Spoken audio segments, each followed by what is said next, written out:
Hello दोस्तों, welcome to main point study. आज हम करने वाले हैं चैप्टर 5 क्लास 9 का डेमोक्रेटिक पॉलिटिक्स का, जिसका नाम है डेमोक्रेटिक राइट्स। कुछ बच्चों की बुक में चैप्टर नंबर 6 हो सकता है, तो दोस्त टेंशन लेने की जरूरत नहीं है। चैप्टर नंबर मत देखो, चैप्टर का नाम देखो। अगर चैप्टर का नाम डेमोक्रेटिक राइट्स है तो यही वाला चैप्टर है।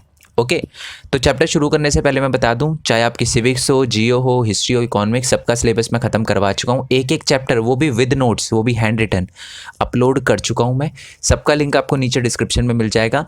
चैप्टर समझना, एक एक चीज़ कवर करवाई है मैंने एक एक मार्क्स के लिए, ठीक है। और साथ में हर चैप्टर की, जैसे हिस्ट्री के चैप्टर की मैंने इंपॉर्टेंट वीडियो भी बनाई है, जिसमें मैंने सारे के सारे इंपॉर्टेंट क्वेश्चन इंक्लूड किए हैं, ठीक है। तो वो भी जाकर आप देख सकते हो। और हर बुक की, चाहे इकोनॉमिक्स हो गई, सिविक्स हो गई, जियो हो गई और हिस्ट्री, इन चारों की चारों बुकों के हर एक बुक के मतलब एक वीडियो बनाई है, जिसमें सारे के सारे इंपॉर्टेंट क्वेश्चन कवर करवाए हैं। वो क्वेश्चन करना मत भूलना, चाहे आपने कितना भी सिलेबस कर रखा हो, चाहे पूरा कर रखा हो, चाहे कुछ नहीं कर रखा, वो वीडियो देखना मत भूलना, ठीक है। चलो जी, तो सबसे पहले तो यार हमारी प्रथा है कि हम चैप्टर के नाम से शुरू करते हैं, ठीक है। बहुत इजी लैंग्वेज में समझाऊंगा मैं, ठीक है, ध्यान से सुनना आप। चैप्टर का नाम है डेमोक्रेटिक राइट्स। तो यार डेमोक्रेसी का मतलब और डेमोक्रेटिक गवर्नमेंट का मतलब तो हमें पता है। Democracy is a form of government where ruler are elected by people. मतलब फर्स्ट चैप्टर में ही पढ़ लिया था हमने कि जहाँ पर लोग अपने नेताओं को चुने, उसको डेमोक्रेसी कहते हैं। जैसे इंडिया एक डेमोक्रेटिक कंट्री है। अब ये राइट्स का क्या मतलब होता है? ऑल्दो ये आपने अपनी लाइफ में बहुत बार सुना होगा कि इस चीज़ पे मेरा राइट है, इस चीज़ पे मेरा राइट है, ठीक है। आज हम इसकी प्रॉपर डेफिनेशन देखने वाले हैं।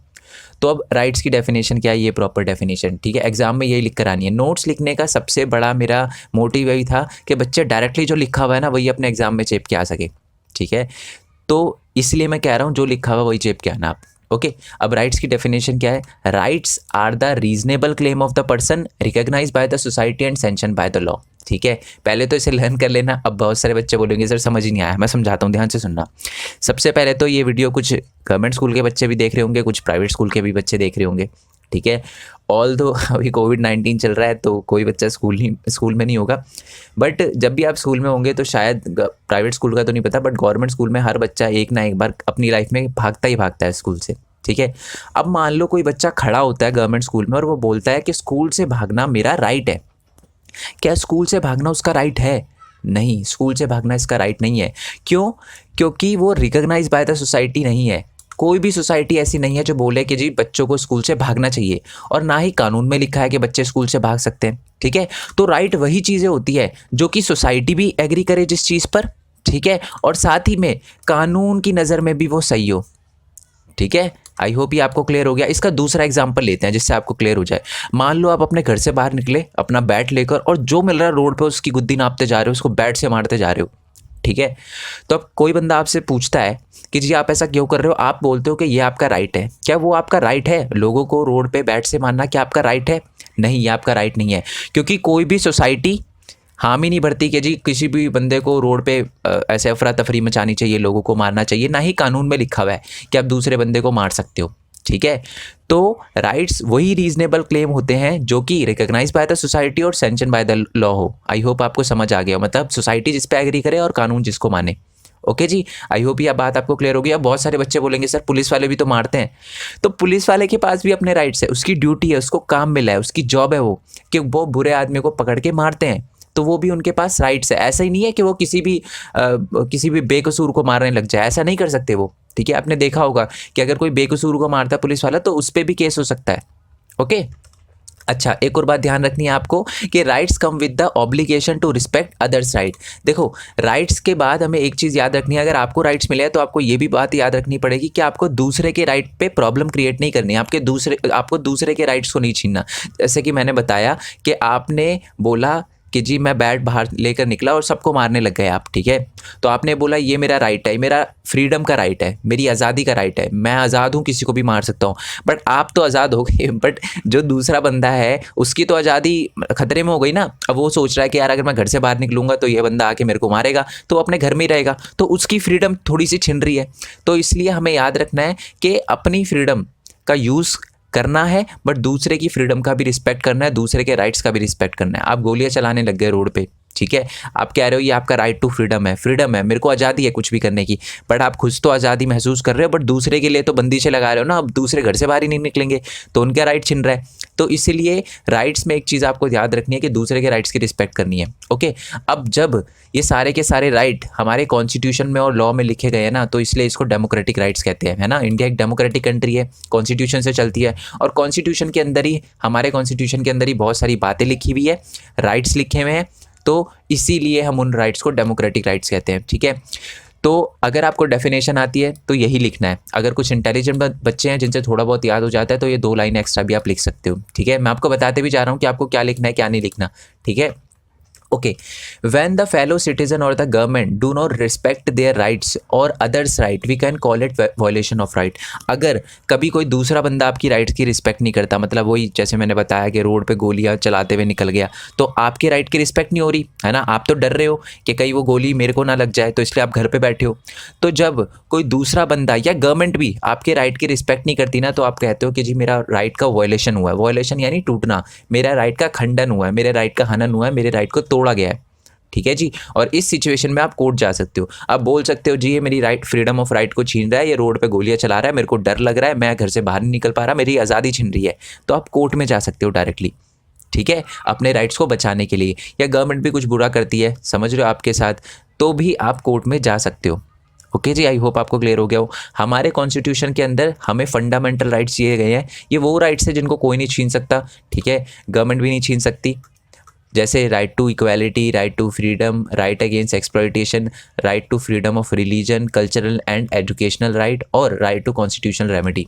ठीक है, पहले मैं थोड़ा थोड़ा बता देता हूँ, ऑल्दो इसके बारे में है ना आगे बहुत ज़्यादा लिखा हुआ है, बट मैं फिर भी आपको एक्सप्लेन कर देता हूँ। Right to equality, right to equality कहता है किसी के साथ भी भेदभाव नहीं होना चाहिए, चाहे वो मैन है, वुमेन है, कोई भी है, उसके साथ उनके जेंडर को, कास्ट को, रिलीजन को लेकर भेदभाव नहीं होना चाहिए, सबको इक्वल राइट दिया जाना चाहिए। नेक्स्ट है कि राइट टू फ्रीडम, आज़ादी, कहीं भी रहने की आज़ादी, कुछ भी खाने की, कुछ भी पीने की, ये सारी की सारी आज़ादी है आपको। नेक्स्ट राइट है राइट अगेंस्ट एक्सप्लॉयटेशन, अगर कुछ गलत हो रहा है तो उसके खिलाफ आवाज़ उठाने की आज़ादी है, जैसे चाइल्ड लेबर। ठीक है, चाइल्ड लेबर गलत है तो उसके खिलाफ आपको आज़ादी है कि आप उसके खिलाफ आवाज़ उठा पाओ। साथ में बाउंडेड लेबर, बाउंडेड लेबर आपको पता है ना, दास प्रथा, मतलब आप किसी बंदे को काम करवाए जा रहे हो अपने दास की तरह, अपने सर्वेंट की तरह, ना उसको सैलरी दे रहे हो, कुछ दे रहे हो। ठीक है, ज़िंदगी भर के लिए आपने उसे ख़रीद लिया, तो ये एक तरह से गलत है, तो इसके खिलाफ आवाज़ उठाने की आपको पूरी पूरी आज़ादी है। नेक्स्ट है कि right to freedom of religion, कोई दिक्कत नहीं है, मैंने थोड़ा थोड़ा ही एक्सप्लेन किया, नीचे आएगा। ठीक है, ये सिर्फ लाइन बाय लाइन एक्सप्लेन कर रहा हूँ मैं। राइट टू इक्वालिटी मतलब सबको इक्वल राइट, ठीक है, किसी के साथ भेदभाव ना हो। राइट टू फ्रीडम, कहीं भी रहने की, कुछ भी खाने की, कुछ भी बोलने की आज़ादी। राइट अगेंस्ट एक्सप्लॉयटेशन, बुराई के खिलाफ बोलने की आज़ादी। Right to freedom of religion, अपने धर्म की पूजा करने की आज़ादी। ठीक है, अपने धर्म का जो भी कल्चर वगैरह होता है उसको अपनाने की आज़ादी। ठीक है, कुछ भी रिलीजियस अफेयर होता है, ठीक है, पूजा वगैरह होती है, उसे करने की आज़ादी। ओके, नेक्स्ट है cultural and educational right. Cultural and educational right का मतलब है कि जैसे कि मान लो अपने कल्चर को बचाने की आज़ादी, जैसे गुजराती, मराठी, हरियाणवी, ऐसे अलग अलग कल्चर है हमारे इंडिया में, तो वो अपने भाषा, ऐसे देखो, ऐसा नहीं है कि मान लो कोई साउथ इंडियन इंडिया के दिल्ली के अंदर आता है और उसे ऑब्वियस सी बात है हिंदी नहीं आती, तो हम उसे ऐसे नहीं बोलेंगे कि जी जी साउथ इंडिया में चले जा, ऐसा नहीं बोलेंगे हम। क्यों नहीं बोलेंगे? क्योंकि ये उसकी भी कंट्री है और उसको कल्चरल एंड एजुकेशनल राइट है। ठीक है जी, ऐसी कोई पंजाबी अगर दिल्ली में आता है तो हम ये नहीं बोलेंगे नहीं जी पंजाबी नहीं बोलो। ऐसे तो आधे दिल्ली हमारे खुद पंजाबी बोलते हैं बहुत सारे लोग, बट मैं सिर्फ एग्जांपल दे रहा हूँ कि अगर कोई आता है तो हम इसे ये नहीं बोल सकते नहीं जी नहीं पंजाबी नहीं हिंदी बोलो, ऐसा नहीं बोल सकते, क्योंकि ये उनके पास कल्चरल एंड एजुकेशनल राइट है। वैसे ही अगर मैं हिंदी बोलता हूँ और मैं साउथ इंडिया में जाऊँ तो कोई साउथ इंडियन मेरे से भेदभाव नहीं करेगा, ना ही मैं पंजाब में जाऊँ तो कोई पंजाबी मेरे साथ भेदभाव नहीं करेगा। आई होप ये आपको क्लियर हो गया हो। नेक्स्ट है आपका राइट टू कॉन्स्टिट्यूशनल रेमेडी। अब मैंने आपको बोला था कि अगर कोई दूसरा बंदा आपके राइट्स को वायलेट कर देता है, हनन कर देता है, आपके राइट को तोड़ देता है, ठीक है, या गवर्नमेंट तोड़ देती है, तो आप कोर्ट में जा सकते हो। क्या इस चीज़ के पास आपका राइट, मतलब क्या इस चीज़ के लिए आपके पास राइट है? बिल्कुल। राइट टू कॉन्स्टिट्यूशनल रेमेडी ये कहता है कि अगर आपके साथ किसी भी तरीके का राइट का वायलेशन हुआ है, आपके किसी भी राइट को, राइट टू इक्वालिटी को, यानी मान लो आपके साथ भेदभाव हुआ है, आपको मना किया है यहाँ मत रहो, या आपके पास साथ एक्सप्लॉयटेशन हुआ है, या आपके धर्म पे कुछ बोला गया है, ठीक है, मतलब धर्म के नाम पे भेदभाव हुआ है आपके साथ या आपके मतलब कल्चर के नाम पे भेदभाव हुआ है, तो आप इसके खिलाफ डायरेक्टली सुप्रीम कोर्ट में या हाई कोर्ट में जा सकते हो। इसका भी आपको राइट है, इसे ही कहते हैं राइट टू कॉन्स्टिट्यूशनल रेमेडी। तो आपसे ना डायरेक्टली क्वेश्चन आएगा 1 मार्क्स में या 2 मार्क्स में कि ये बताओ कि सबसे ज़्यादा इंपॉर्टेंट फंडामेंटल राइट्स कौन सा है आपकी नज़र में। ठीक है, वो आपको घुमाने के लिए, वैसे तो सबसे ज़्यादा important right to constitutional remedy ही है, क्योंकि ये बाकी सारे के सारे राइट को एक तरह से प्रोटेक्ट करता है, गार्ड करता है। ठीक है जी, तो हम समझ चुके हैं कि यार राइट क्या होता है। ठीक है, कोई अगर राइट तोड़ता है उसको वायलेशन ऑफ राइट कहते हैं, और हमारे कॉन्स्टिट्यूशन में 6 फंडामेंटल राइट दिए गए हैं। ठीक है, अब हम कुछ ऐसे केसेस देखेंगे जो आपकी बुक में दिए गए हैं जिसमें लोगों को राइट्स नहीं दिए गए थे, और हम देखेंगे कि अगर लोगों को राइट नहीं दिए जाते ना तो उनके साथ कितना बुरा होता है और कितनी बुरी सिचुएशन आ सकती है। ठीक है, तो पहली सिचुएशन है, देखो केस स्टडी लिखा हुआ है, where the right are denied, मतलब लोगों को राइट नहीं दिए गए, एब्सेंस ऑफ राइट। ठीक है, जैसे कि है प्रिजन इन ग्वांतानामो बे। ठीक है, पहले तो मैं आपको बता देता हूँ ग्वांतानामो बे क्या है। ग्वांतानामो बे है ना क्यूबा, क्यूबा बिल्कुल अमेरिका के पास एक आइलैंड है, आइलैंड के पास ही एक जगह है ग्वांतानामो बे, जेल है वो एक। ठीक है, ग्वांतानामो बे के अंदर एक बहुत बड़ी जेल है।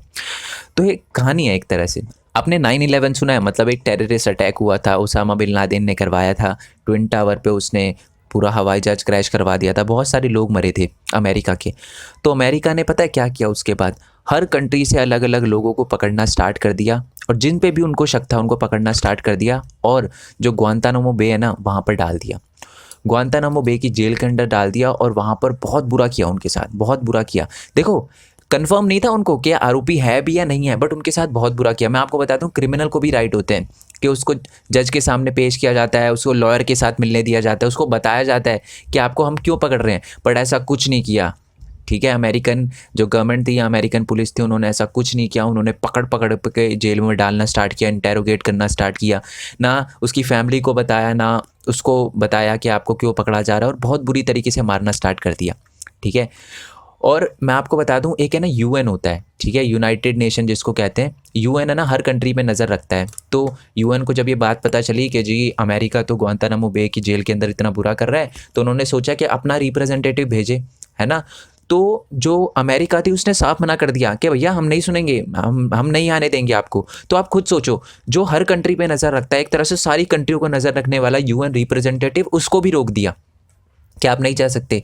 साथ में एमनेस्टी इंटरनेशनल, ये अमेरिका की ही एक इंडिपेंडेंट ऑर्गेनाइजेशन है, उसने भी बोला कि वहाँ पर है ना प्रिजनर्स के साथ बहुत बुरा होता है, बहुत बुरा हो रहा है और बहुत गलत तरीके से टॉर्चर किया जा रहा है, तो ऐसा नहीं होना चाहिए। बट अमेरिका ने बिल्कुल भी इस पे घास भी नहीं डाली, कहता है जो हो रहा है होने दो, मेरे को अपना काम करने दो।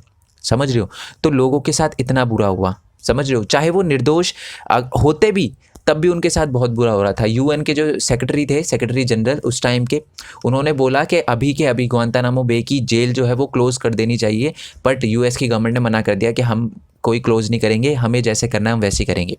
तो आप देख सकते हो कि यहाँ पर प्रिजनर को बिल्कुल भी राइट नहीं दिए गए ग्वांतानामो बे के अंदर, जो कि अमेरिकन एक तरह से जेल थी, वहाँ पर लोगों को राइट नहीं दिए गए, प्रिजनर्स को राइट नहीं दिए गए। तो उनके साथ कितना बुरा हुआ, सोच रहे हो, बहुत सारे प्रिजनर्स को अब तो पता भी नहीं चला कि उनके साथ क्या हुआ क्या नहीं हुआ। ठीक है, अब मैं रीड कर देता हूँ आपके लिए, आपको है ना इतना बड़ा लिखने की ज़रूरत नहीं है, मैं आपको बताता हूँ, चलो पहले पढ़ लेते हैं इसको। Prisoner in Guantanamo Bay, about 600 people were secretly picked by the US force from all over the country. 600 अलग अलग लोगों को अलग अलग कंट्रियों से पकड़ा गया। They were put in a prison in Guantanamo Bay an area near Cuba control by the American navy. American navy जिस एरिया पे कब्जा करके रखती थी, क्यूबा के पास था ग्वांतानामो बे, वहाँ पर एक जेल थी, वहाँ पर डाल दिया।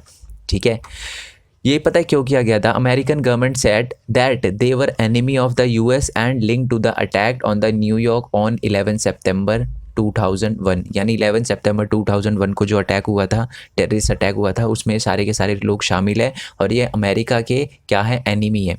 आप सोच रहे होगे सर 11 सितंबर लिखा है तो आप 9/11 क्यों बोल रहे हो? अमेरिका में पहले मंथ को लिखा जाता है, तो सितंबर 9th मंथ, ठीक है, और फिर 11 फिर डेट, ठीक है।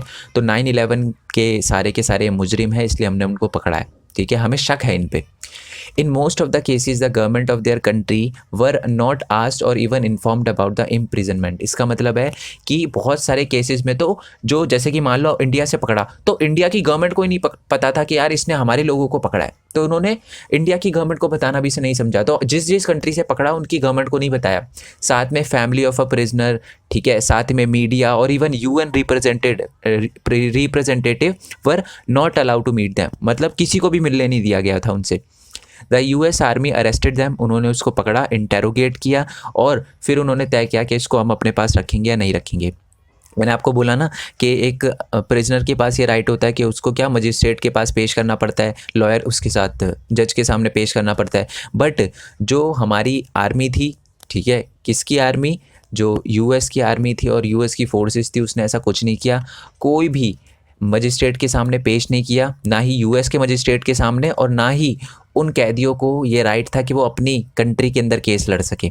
ठीक है कि जी हमारी कंट्री इंडिया है, हमारे साथ इतना बुरा हो रहा है, इंडियन गवर्नमेंट हमारी हेल्प करो, ऐसे भी केस लड़ने के लिए मना कर दिया। There was no trial before any magistrate in the US के अंदर भी उनका केस की बात नहीं सुनी गई, उनको केस करने की आज़ादी नहीं दी गई, ना ही उनको जज के सामने पेश किया गया और ना ही जो प्रिजनर था वो अपनी कंट्री की कोर्ट से बात कर सकता था, अपने कंट्री के जजेस से बात कर सकता था।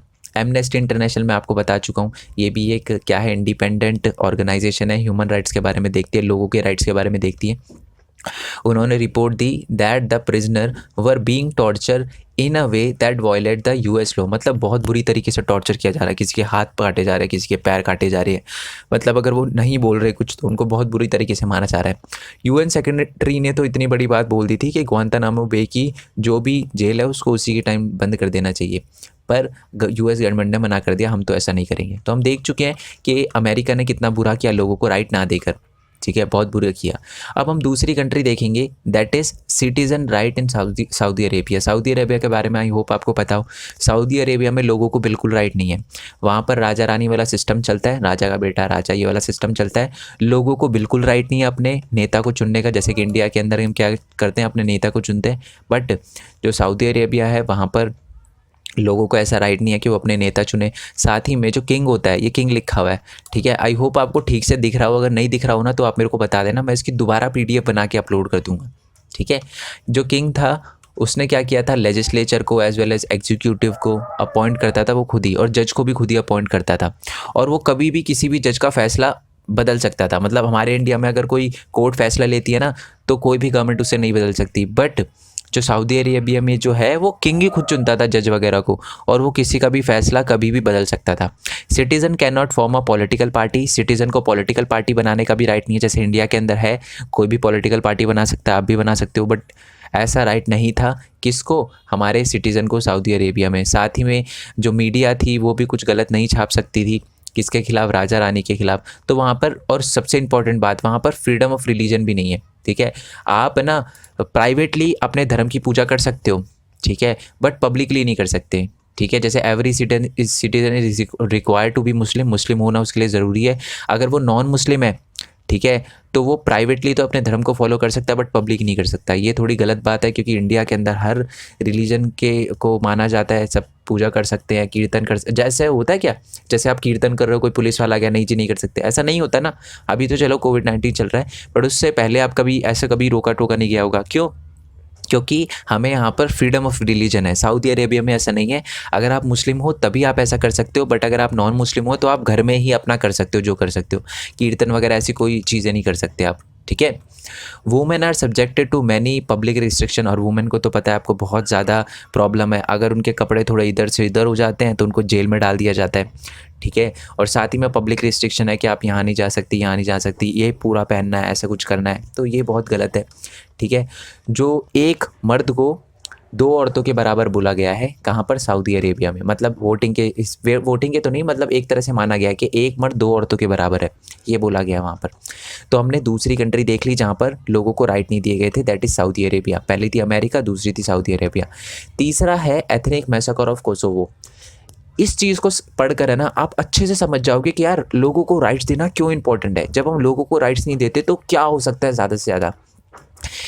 एक कोसो, पहले तो मैसेकर का मतलब क्या होता है, जब बहुत बड़े लोगों को एक मारा जाता है। एथनिक का मतलब होता है जब एक जाति के लोगों को बहुत बड़े लेवल पे मारा जाता है ना, तो उसे एथनिक मैसेकर कहते हैं, ठीक है। एथनिक मैसेकर कैसे कहते हैं, जब बहुत बड़ी एथनिक ग्रुप को, यानी एक कम्युनिटी को बहुत बड़े लेवल पे मारा जाता है तो उसे एथनिक मैसेकर कहते हैं। और ये हुआ था कोसोवो में। अबे कोसोवो क्या है, ये बड़ा है ना, ये पूरा बड़ा से कंट्री, ये है यूगोस्लाविया। ठीक है, आज आप देखोगे ना मैप में आपको नहीं मिलेगी, बट पहले थी ये कंट्री यूगोस्लाविया।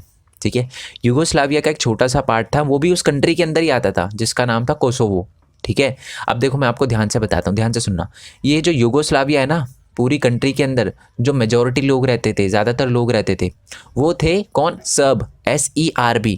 ठीक है, सर्ब लोग रहते थे, और कोसोवो में रहते थे अल्बेनियन लोग मेजॉरिटी में। ठीक है, पूरी कंट्री में जो अल्बेनियन लोग थे वो माइनॉरिटी थे, बट यहाँ पर मेजॉरिटी में थे। मेरे कहने का मतलब समझे ना, जैसे कि मैं बोलता हूँ मराठी लोग, पूरी इंडिया के अंदर वो माइनॉरिटी है मराठी लोग, पर महाराष्ट्र के अंदर आपको मेजॉरिटी में मिलेंगे मराठी लोग। तो वैसे ही था पूरे यूगोस्लाविया में, जो हमारे सर्ब थे वो मेजॉरिटी में थे, बट यहाँ पर माइनॉरिटी में थे। ठीक है, और जो अल्बेनियन पूरे यूगोस्लाविया में माइनॉरिटी में थे, यहाँ पर मेजॉरिटी में थे कोसोवो में। अब हुआ क्या, इन यूगोस्लाविया, ऑब्वियस ही बात है, देखो सर्ब ज़्यादातर लोग हैं पूरे यूगोस्लाविया में, तो सर्ब ज़्यादा है ना, तो सर्ब जो थे were majority and Albanian were minority. A democratic elected Serb leader Slobodan Milosevic, ठीक है, इसको मिलोशेविच बोलते हैं। तो ये जो मिलोशेविच था, ये एक सर्ब लीडर था, ऑब्वियस सी बात है, ज़्यादातर लोग सर्ब है तो वो अपना लीडर सर्ब को चुना उन्होंने। ठीक है, और जो सर्ब लीडर था ना, वो चाहता था कि वो कंट्री पे डोमिनेट करे। ठीक है, उसका मानना था कि जो thought that the Albanian should leave the country और accept the dominance of Serb. तो वो ये बोलता था कि अल्बेनियन जो लोग हैं ना, यहाँ तो कंट्री छोड़ दो, साफ सीधी बात, आप तो कंट्री छोड़ दो, यहाँ आप एक्सेप्ट कर लो कि जी सर्ब का ही डोमिनेंस रहेगा, सर्ब जो मर्जी कर सकते हैं, सर्ब को सारे के सारे राइट है, अल्बेनियन को राइट नहीं है कोई। ऐसा बोला गया, किसके द्वारा? स्लोबोडान मिलोशेविच, नाम याद रखना इसका, ओके। और एक a brutal massacre took place in Kosovo. अब कोसोवो में बहुत सारे लोगों को मारा गया। क्यों मारा गया? क्योंकि कोसोवो के अंदर ज़्यादातर लोग क्या रहते थे? अल्बेनियन रहते थे, और अल्बेनियन लोगों ने अपने राइट्स के लिए क्या किया? आवाज़ उठाना स्टार्ट कर दिया कि जी हमको तो राइट्स दो, हमको भी चाहिए राइट, हमको भी इक्वल राइट चाहिए। बट उनकी बात किसी ने नहीं सुनी, और जो स्लोबोडान था उसने अपनी आर्मी भेज दी कि भाई जो भी दिखे ना नारे लगाता हुआ अल्बेनियन बंदा, उसको मार दो। और इतने बड़े लेवल पे मारा गया कि हम उसको मैसेकर कहते हैं, हत्याकांड कहते हैं, इतनी बुरी तरीके से महाध्वंस मारा गया। ओके, मिलोशेविच। और अब क्या था, दूसरी कंट्रियों ने देखा कि भाई ये क्या कर रहा है, ये तो इधर अपने ही लोगों को इतनी बुरी तरीके से मार रहा है। तो मैं बताता हूँ, अमेरिका ने इंटरवीन किया। ऐसी आपकी बुक में नहीं लिखा, बट अमेरिका ने इंटरवीन किया। उसने सबसे पहले तो बॉम्बबारी करना स्टार्ट कर दिया कोसोवो में कि आर्मी रुक जाए। और जब आर्मी रुक गई तो मिलोशेविक को उसकी पावर से हटा दिया गया, उसको उसकी पोस्ट से हटा दिया गया, और उस पर केस चलाया गया। कहाँ पर? International court of justice. ठीक है, अब ये कौन सी कोर्ट है? जैसे हमारे इंडिया में सबसे बड़ी कौन सी है? Supreme court. ठीक है, अब मान लो अगर कोई फैसला पाकिस्तान और इंडिया के बीच में कोई प्रॉब्लम हो जाए, तो वो फैसला कहाँ पर लिया जाएगा? वो लिया जाएगा इंटरनेशनल कोर्ट ऑफ जस्टिस। जब कोई बहुत ही इंटरनेशनल लेवल पे कोई केस होना, तो उसको इंटरनेशनल कोर्ट ऑफ जस्टिस में लड़ा जाता है। ठीक है, तो मिलोशेविच को पहले तो उसकी पोस्ट से हटा दिया गया, उसकी पावर छीन ली गई, और उसको एक फ़ैसला सुनाया गया कि जी आपका जो है केस लड़ा जाएगा इंटरनेशनल कोर्ट ऑफ जस्टिस में। और वहाँ पर पाया गया कि इसने क्राइम अगेंस्ट ह्यूमैनिटी करा है। ठीक है, मतलब लोगों के साथ बहुत बुरा किया है, मानवता के खिलाफ इसने अपराध किया है।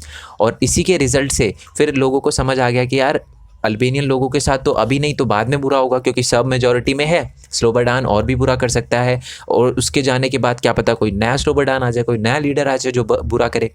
तो इसी के लिए Kosovo with a majority population of Albanian declare independent in Feb 2008। और इसी के तहत क्या किया गया कि कोसोवो को यूएन ने एक रेजोल्यूशन पास किया। यूएन, मैंने आपको बताया ना, सबसे बड़ी ऑर्गेनाइजेशन होती है, हर कंट्री पे नज़र रखती है। तो उसने क्या बोला कि अल्बेनियन के, जहाँ पर अल्बेनियन लोग ज़्यादा रहते हैं, यानी कोसोवो को एक अलग इंडिपेंडेंट कंट्री घोषित कर दिया Feb 2008 में। तो आपको समझ आया ना कि कोसोवो में, यहाँ पूरे यूगोस्लाविया में अल्बेनियन लोगों को राइट्स नहीं दिए, और राइट्स ना देने की वजह से कंट्री के टुकड़े हो गए। तो अगर हम लोगों को राइट्स नहीं देते तो कंट्री टूट भी सकती है। तो मतलब देखो, अब हमें समझ आ चुका है कि राइट देना कितना ज़्यादा इंपॉर्टेंट है। ठीक है जी। नेक्स्ट और मोस्ट इंपॉर्टेंट क्वेश्चन जो आपसे पूछा जाएगा कि why do we need rights in democracy, या why do we need rights, rights देना क्यों इंपॉर्टेंट है। पहली बात तो rights are necessary for the very substance of the democracy, यानी डेमोक्रेसी के लिए सबसे इंपॉर्टेंट है राइट्स। अगर कहीं पर डेमोक्रेसी है तो डेमोक्रेसी का मतलब क्या होता है, जहाँ पर लोग अपने नेता को चुने, लोग अपने नेता को चुने यानी उनके पास पॉलिटिकल राइट होना चाहिए, राइट टू वोट होना चाहिए। तो इसलिए डेमोक्रेसी के अंदर राइट्स होना बहुत ज़्यादा ज़रूरी है। एक डेमोक्रेटिक कंट्री के लिए राइट बहुत ज़्यादा इंपॉर्टेंट फैक्टर है। In a democracy every citizen have to have the right to vote. जो डेमोक्रेटिक कंट्री होती है वहाँ पर लोगों को वोट देने का राइट होता है, अपने ओपिनियन को एक्सप्रेस करने का राइट होता है। मैंने जैसे कि बताया आपको, सऊदी अरेबिया में आप अपने धर्म के ओपिनियन को लोगों को नहीं बता सकते, ठीक है, बट इंडिया में आप बता सकते हो, क्योंकि यहाँ पर आपको पूरा राइट है अपने ओपिनियन को रखने का, ठीक है। Right to form a political party भी बना सकते हो आप इंडिया के अंदर, जो कि एक डेमोक्रेटिक कंट्री है। और without rights democracy will be meaningless and ineffective, ठीक है। अगर कोई कंट्री ये बोलती है कि जी हम डेमोक्रेसी है बट यहाँ पर हम लोगों को राइट्स नहीं देते, तो वो बेकार है, वो सिर्फ नाम की डेमोक्रेसी, वो डेमोक्रेसी है नहीं, ठीक है। तो पहली चीज़ तो ये है कि डेमोक्रेसी की हमें क्यों ज़रूरत पड़ती है, क्योंकि डेमोक्रेसी बहुत इंपॉर्टेंट है। सॉरी, राइट्स की हमें क्यों ज़रूरत पड़ती है, क्योंकि राइट्स बहुत ज़्यादा इंपॉर्टेंट है डेमोक्रेसी को चलाने के लिए। लोगों को अलग अलग तरीके के राइट्स दिए गए होते हैं डेमोक्रेसी में, और बिना राइट के डेमोक्रेसी मीनिंगलेस है। पहला पॉइंट तो ये हो गया। ये डायरेक्ट क्वेश्चन आएगा, मैं आपको बता दूं 3-4 नंबर का, ठीक है, डायरेक्ट क्वेश्चन इसलिए मैंने लिखा है। नेक्स्ट पॉइंट है democracy also perform a very special role in democracy protect minority from the operation of majority. इसका मतलब है कि सिंपल सीधी बात है, अगर अल्बेनियन लोगों को राइट्स दिए होते, कोसोवो के अंदर अल्बेनियन लोगों को राइट्स दिए हुए होते, तो क्या कभी भी जो सर्ब लोग हैं उनके साथ गलत कर पाते? नहीं कर पाते। पर अल्बेनियन लोगों को राइट्स नहीं दिए गए थे, इसलिए कंट्री टूट गई। तो यही लिखा है कि राइट्स जो हैं बहुत इंपॉर्टेंट रोल निभाते हैं डेमोक्रेसी के अंदर। वो माइनॉरिटी को बचाते हैं, किससे? मेजॉरिटी से बचाते हैं। जैसे कि अल्बेनियन लोगों को राइट्स नहीं दिए गए थे, तो इसलिए अल्बेनियन लोगों के साथ गलत हुआ, ठीक है। सर्ब लोगों ने उनके साथ बहुत गलत किया, बट अगर उनको राइट्स दिए गए होते तो उनके साथ ऐसा होता ही नहीं, वो मेजॉरिटी से बच पाते। नेक्स्ट पॉइंट है कि the government should protect citizen rights, but sometime elected government may not protect और may even attack the right of their own citizen. That's why some rights need to be placed higher than the government, so it cannot be violate them. Next point है कि rights बहुत ज़्यादा important क्यों हैं, क्योंकि देखो government को वैसे तो राइट्स को प्रोटेक्ट करना चाहिए, लोगों के राइट्स को, बट कभी कभार तो गवर्नमेंट भी लोगों के राइट्स को छीन लेती है। जैसे लोगों को राइट है कि आप प्रोटेस्ट कर सकते हो, बट गवर्नमेंट उनके खुद के राइट्स को तोड़ देती है कि जी आप प्रोटेस्ट नहीं कर सकते, यहाँ प्रोटेस्ट नहीं कर सकते, यहाँ प्रोटेस्ट नहीं कर सकते, ठीक है। तो क्या ये चीज़ सही है? बिल्कुल भी नहीं, ये चीज़ सही नहीं है। गवर्नमेंट जो है अपने लोगों के राइट्स को नहीं छीन सकती, इसीलिए ही बहुत सारे राइट्स को गवर्नमेंट से भी ऊपर रखा गया है, ठीक है। मतलब ये बोला गया है कि बहुत सारे ऐसे राइट है जिनको गवर्नमेंट भी नहीं छीन सकती, ठीक है। जैसे कि राइट टू फ्रीडम, आपको कोई भी गवर्नमेंट नहीं बोल सकती कि जी आप ये कपड़े पहनो, ये कपड़े पहनो, नहीं कर सकती, क्योंकि आपको फ्रीडम है, ठीक है। तो यही लिखा हुआ है कि बहुत सारे ऐसे राइट हैं। पहली बात तो गवर्नमेंट को राइट को प्रोटेक्ट करना चाहिए। अगर वो गवर्नमेंट राइट्स को प्रोटेक्ट नहीं करती और खुद ही राइट्स को वायलेट करती है, तो इसी वजह से बहुत सारे राइट जो हैं उनको गवर्नमेंट से भी ऊपर रखा गया है, ताकि गवर्नमेंट उनको क्या ना कर सके, वायलेट ना कर सके। अब मैंने आपको बोला था हम पढ़ेंगे right in the Indian constitution, यानी हम देखेंगे कि इंडियन कॉन्स्टिट्यूशन में कौन कौन से राइट दिए गए हैं हमें, ठीक है। इंडियन कॉन्स्टिट्यूशन में 6 फंडामेंटल राइट्स दिए गए हैं। कौन कौन से? पहली बात तो राइट टू इक्वालिटी, जैसे वो हमने ऊपर पढ़ा था ना, कौन कौन से राइट टू इक्वालिटी और ये सारे के सारे राइट, तो अब इन सब के बारे में पढ़ने वाले हम। तो पहला है राइट टू इक्वालिटी, ठीक है। अब सबसे पहली बात तो राइट टू इक्वालिटी से हमें क्या समझ आता है कि सब लोगों को इक्वल, सब लोगों के साथ इक्वल व्यवहार करना चाहिए। अब यार इसमें भी बहुत सारी चीज़ें हैं, जैसे कि मान लो कोई बहुत बूढ़ा आदमी है और एक छोटा बच्चा है, तो क्या दोनों के साथ इक्वल व्यवहार करना चाहिए? क्या नहीं। तो ये सारी की सारी चीज़ें हैं। तो राइट टू इक्वालिटी में भी बहुत सारी चीज़ें आती हैं। अब देखो मैं आपको समझाता हूँ। कॉन्स्टिट्यूशन है ना जो हमारी बुक है, बुक के अंदर ऊपर हेडिंग लिखी हुआ है राइट टू इक्वालिटी, और राइट टू इक्वालिटी में क्या क्या चीज़ें आती है। जैसे राइट टू इक्वालिटी का मतलब तो बहुत कुछ हो सकता है, इक्वालिटी तो हर तरीके से हो सकती है। जैसे कि आप बस में चढ़े, बस में आपने देखा लिखा हुआ है कि जो सीट रिजर्व फॉर वुमेन, आपका दिमाग चढ़ गया, आपने बोला यार ऐसे क्यों, इक्वालिटी होनी चाहिए, हटाओ इसको, हम बैठेंगे यहाँ पर, है ना। बट इक्वालिटी नहीं है, ये गलत है, आप गलत कर रहे हो। तो इसीलिए हमें सही से पता होना चाहिए कि राइट टू इक्वालिटी में कौन कौन सी चीज़ें आती है। तो राइट टू इक्वालिटी सबसे ऊपर लिखा है और उसमें 4 आर्टिकल लिखे हैं, यानी 4 पैराग्राफ लिखे हैं, आर्टिकल 14, 15, 16, 17, 18। तो आपसे कोई पूछे जी राइट टू इक्वालिटी में कितने आर्टिकल है, तो आप बोलोगे जी 1, 2, 3, 4, 5, ठीक है, 14 से लेकर 18 तक। अब आर्टिकल 14 क्या कहता है? आर्टिकल 14 कहता है इक्वालिटी बिफोर लॉ। इसका मतलब क्या है? According to the constitution the state shall not deny to a person in India equality before law और इक्वल प्रोटेक्शन ऑफ लॉ। इसका मतलब ये है कि कानून की नज़र में सब बराबर है, चाहे उस बंदे का स्टेटस कुछ भी हो, अगर उसने क्राइम करा है तो उसको सज़ा मिलेगी ही मिलेगी। समझ रहे हो? यही है इक्वालिटी बिफोर लॉ। तो आर्टिकल 14 ये कहता है चाहे कोई भी बंदा हो, चाहे उसका कोई भी स्टैंडर्ड हो, चाहे वो अमीर हो चाहे गरीब हो, अगर उसने क्राइम किया है तो उसको सज़ा मिलेगी ही मिलेगी। ऐसा नहीं होगा जी आप अमीर हो, आप कुछ पैसे दो, आपकी सज़ा कम हो जाएगी, ऐसा नहीं होता, ठीक है। तो इसी का मतलब होता है इक्वालिटी बिफोर लॉ। और साथ ही में नेक्स्ट पॉइंट है equal protection of law. Equal protection of law का मतलब ये है कि सबको इक्वल प्रोटेक्शन होगा लॉ को, ठीक है। अगर इसका धर्म हिंदू है, इसका धर्म मुस्लिम है, तो चाहे वो हिंदू हो, चाहे मुस्लिम हो, चाहे सिख हो, चाहे ईसाई हो, चाहे पारसी हो, चाहे कोई भी हो, ठीक है, जो प्रोसीजर फॉलो होता है ना वही सबके साथ फॉलो होगा, सबको इक्वल प्रोटेक्शन होगा, ठीक है। अगर एक बंदे को बेल दी जाती है, छोड़ा जाता है, ठीक है, तो दूसरे बंदे ने भी अगर सेम क्राइम किया है तो उसको भी छोड़ा जाना चाहिए बेल के लिए। मतलब पूरा तो छोड़ा नहीं जाना चाहिए, बट उसको कम से कम घर से मिलने देना चाहिए, ठीक है। मान लो एक ने चोरी करी, दूसरे ने चोरी, दो लोगों ने चोरी करी, एक को क्या किया जाता है कि छोड़ दिया जाता है, जाओ आप घर पर मिल के आ जाओ अपनी फैमिली से और बता कर आ जाओ, बट दूसरे को पकड़ के रखा जाता है। तो ये इक्वल प्रोटेक्शन ऑफ लॉ नहीं है। इक्वल प्रोटेक्शन ऑफ लॉ का मतलब होता है कि जो लॉ है वो किसी को फेवर ना करे, ना किसी को डिसएडवांटेज करे, सबके साथ इक्वल सर्कमस्टांसिस में सेम व्यवहार करे। ओके जी, ये कहता है हमारा आर्टिकल 14, ठीक है। कानून की नज़र में सब बराबर है, डायरेक्टली अगर मैं बोलूँ तो ये कहता है आर्टिकल 14। आर्टिकल 15 क्या कहता है? Prohibition of discrimination on ground of religion, race, caste, sex और प्लेस ऑफ बर्थ। इसके नाम पे, यानी लोगों के धर्म के नाम पे, लोगों की रेस के नाम पे, लोगों की कास्ट के नाम पे, लोगों के फेस कलर के नाम पे, लोगों के जेंडर के नाम पे, लोगों के बर्थ ऑफ प्लेस के नाम पर अगर भेदभाव होता है तो ये नहीं होना चाहिए, ये गलत है, ठीक है। इक्वालिटी होनी चाहिए लोगों को, यही कहता है आर्टिकल 15। इसके बारे में ये लिखा हुआ है, देखो, the constitution provide that the state shall not discriminate. जो गवर्नमेंट है वो बिल्कुल डिस्क्रिमिनेट नहीं कर सकती किसी के रिलीजन के नाम पे, रेस के नाम पे, कास्ट के नाम पे, सेक्स के नाम पे, बर्थ ऑफ प्लेस या प्लेस ऑफ बर्थ के नाम पे।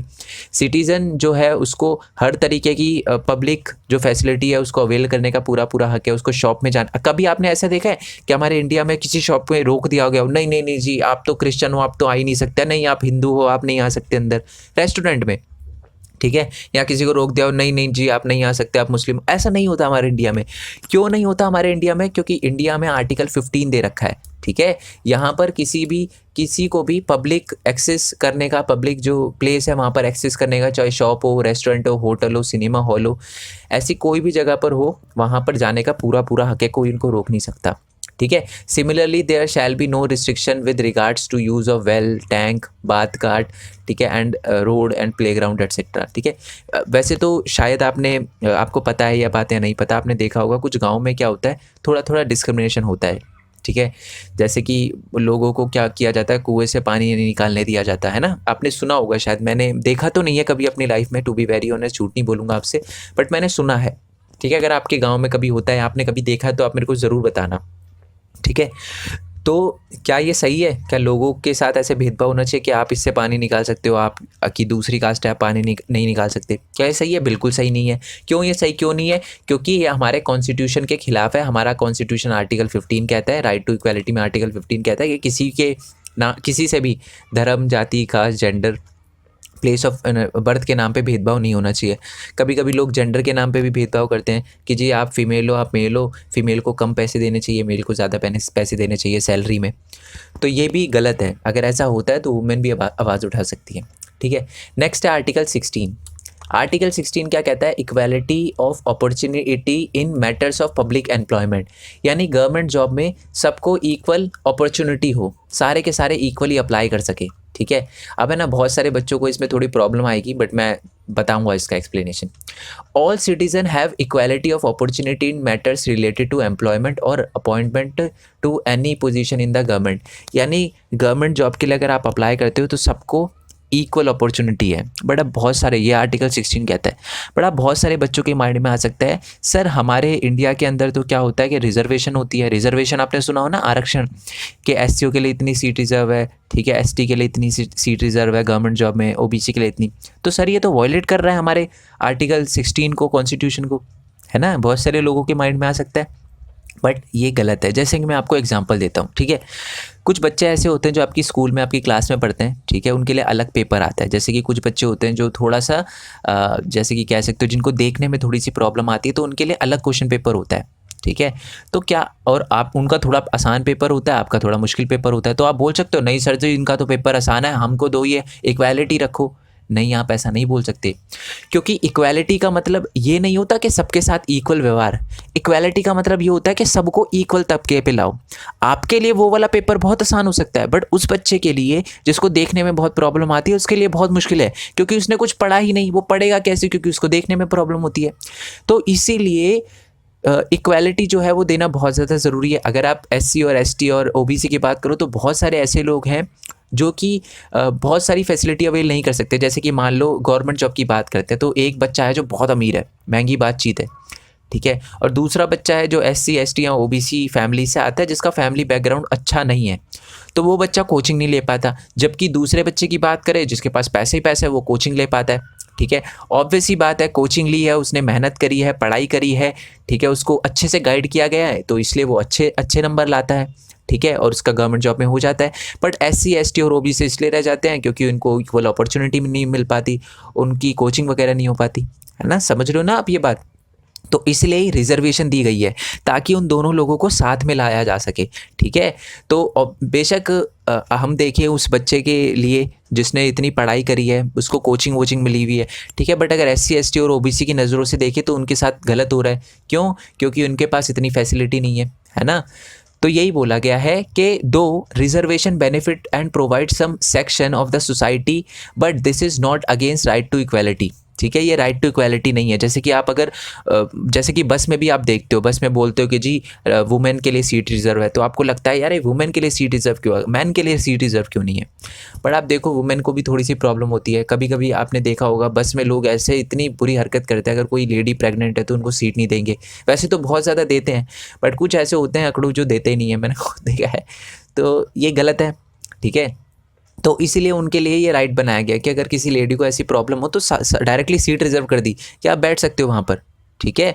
तो उस बंदे को बेशक खड़े होने में कोई प्रॉब्लम ना हो, उसको कौन सा प्रेग्नेंट होना है, बट उन लेडी के लिए तो बहुत बड़ी प्रॉब्लम है ना ये, उनको वो तो खड़ा नहीं रह सकती, तो इसी के लिए उनको सीट देनी चाहिए। तो यही है रिजर्वेशन का, यही मोटिव है कि इक्वालिटी हो, सब में इक्वालिटी हो, ठीक है। देखो यही एक लाइन लिखी हुई है कि equality does not, equality mean giving everyone an equal opportunity, ठीक है। इक्वालिटी का मतलब ये होता है कि सबको इक्वल अपॉर्चुनिटी दी जाए, ठीक है।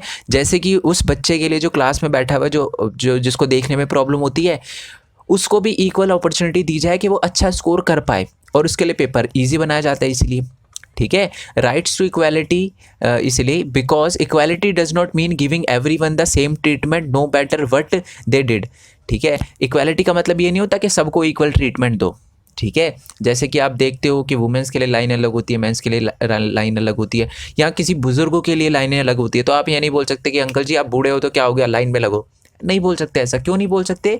क्योंकि इसका मतलब, इक्वालिटी का मतलब ये नहीं होता कि सबके साथ इक्वल ट्रीटमेंट हो। इक्वालिटी का मतलब ये होता है कि सबको इक्वल अपॉर्चुनिटी हो, ठीक है, जिसमें भी वो कैपेबल हो। अब उन अंकल जी से नहीं खड़ा जाया था, मतलब नहीं जाता उनसे ज़्यादा खड़ा, तो उनके लिए भी लाइन तो है, बट उनके लिए कम लाइन होगी क्योंकि जो बुजुर्ग हैं वो थोड़े कम होते हैं। आई होप ये आपको अच्छे से क्लियर हो गया हो। ओके, समझ आ गया ना आपको? आर्टिकल 16 भी समझ आ गया। मैं आपको ये बताऊंगा कि अगर आपको क्वेश्चन आ जाता है तो आपको क्या लिखना है, ठीक है।